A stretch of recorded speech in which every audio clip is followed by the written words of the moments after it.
Salut maker et graphiste en herbe, on va voir aujourd'hui comment créer un motif dans Adobe Photoshop.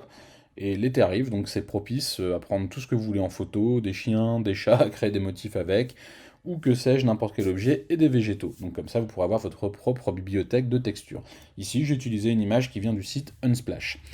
Alors, pour ça, on va donc sélectionner uniquement le feuillage. Donc je vais utiliser l'outil ici de sélection automatique. Donc vous cliquez là et après simplement sélectionner un sujet. Ça va se faire automatiquement, néanmoins il reste toujours des petites zones qui ne sont pas prises. Donc ici je vais simplement sélectionner, vous voyez, la baguette magique. Je vais appuyer sur Alt et je vais comme ça, vous voyez, soustraire, enfin ajouter entre guillemets là ce qui manque. Hop, puisque je suis à l'inverse. Donc là il me manque une petite zone ici, je vais zoomer, voilà. Zoom, Alt, hop, la petite zone qui est là. Il me manque quoi encore? Tiens, il y a l'air d'avoir ici une zone. Zoom, voilà. En revanche, ici, là, ça devient plus compliqué. Alors, pour ça, raccourci Q. Je réinitialise mes palettes ici, en appuyant sur la touche D. Pinceau. Le lissage du pinceau, n'oubliez pas d'utiliser, voilà, là, je vais le mettre à 50%, comme ça, je vais avoir une aide à la souris. Au niveau de la broche, arrondinette. Et je vais comme ça pouvoir, vous voyez, hop, refaire ma sélection, en tout cas sur cette partie-là manquante. Voilà.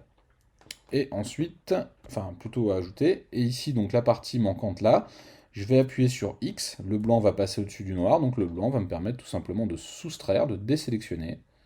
Voilà, hop, et comme ça, je vais pouvoir maintenant terminer ma sélection, raccourci Q, et dézoomer.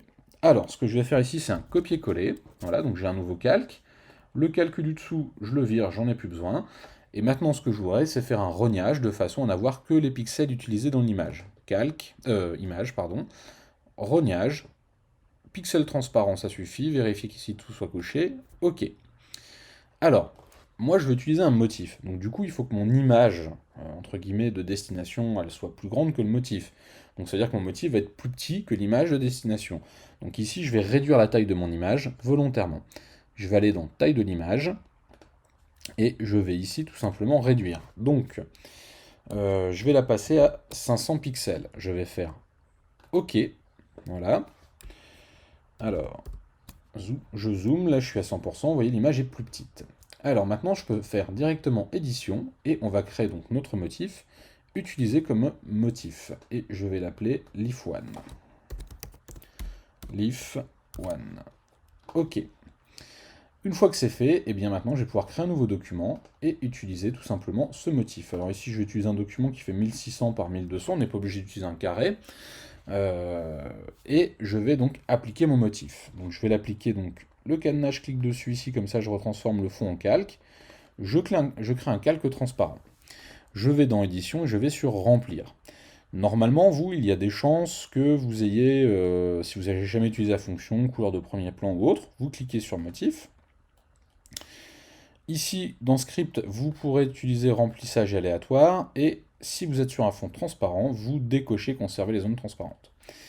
Ensuite, alors arbre non, voilà, donc j'avais fait un test tout à l'heure, donc leaf one ça doit être celle-ci finalement. Je clique sur OK.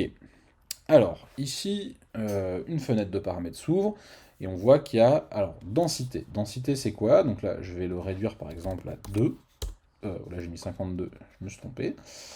Voilà, je vais le réduire à 2, zoom. On voit bien que la densité de feuillage est moins grande. Donc là vous voyez, plus je vais le pousser, plus je vais avoir de feuillage à l'écran. Ensuite, le facteur d'échelle minimum, eh ben, c'est tout simplement la taille de la feuille minimum. Voilà. Et ça, c'est l'échelle 1. Alors, je pourrais mettre 2 si je voulais 2 fois la taille du motif. Donc ici, la taille minimum qu'on trouvera, la taille maximum que l'on trouvera.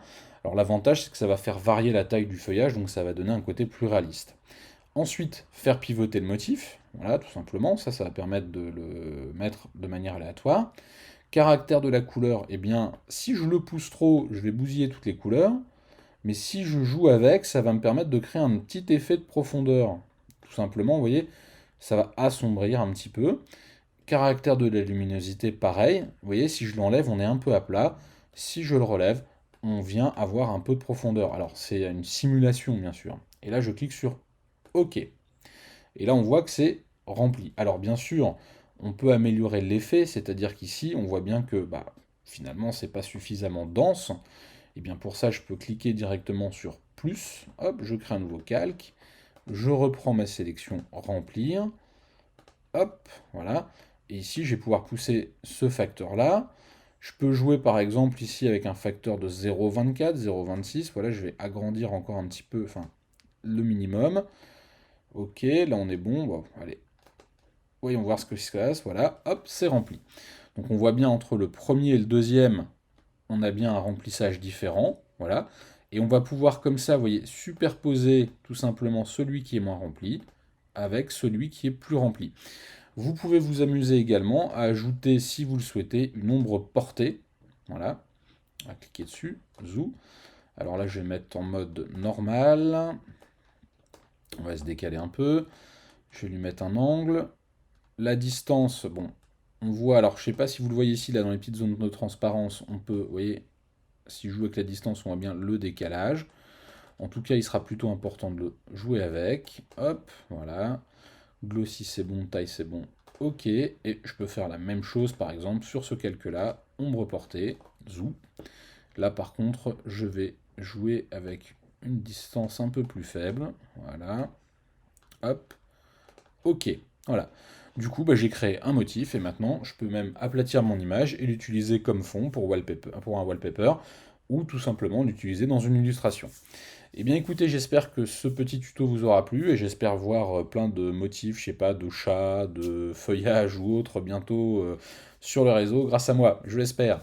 Eh bien écoutez, abonnez-vous si ça vous a plu, n'hésitez pas à mettre un petit pouce bleu pour nous soutenir et moi je vous dis à très bientôt pour des nouveaux tutos cet été.